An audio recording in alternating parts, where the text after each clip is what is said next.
Muaji tetor ose siç njihet ndryshe, muaji ndërgjegjësimit të kancerit të gjirit. Në Spitalin Rajonal të Gjirokastrës Omer Nishani përgjatë vitit 2025 janë kryer rreth 135 mamografi, ku kryesisht kanë dominuar moshat mbi 40 vjeç.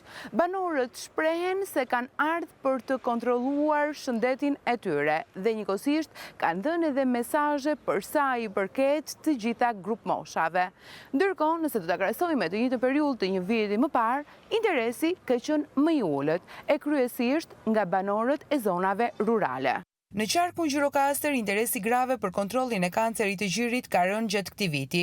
Sipas të dhënave nga shëndetësia, vetëm rreth 140 gra kanë kryer mamografi, një numër më i ulët krahasuar me një vit më parë. Sot erdha vetë me vendosin time që të bëj mamografin, të bëj diçka për veten time. Po, kjo është herë e parë.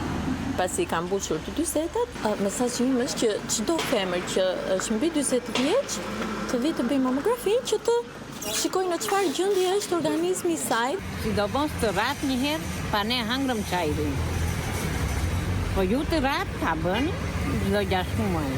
Jo, vi çdo 2 vjet këtu. Megjithatë, interesi më i ulët vjetre te gratë e zonave rurale, ku mungesa e informacionit dhe vështirësitë ekonomike vijojnë të jenë pengesa kryesore për kryerjen e kontrolleve.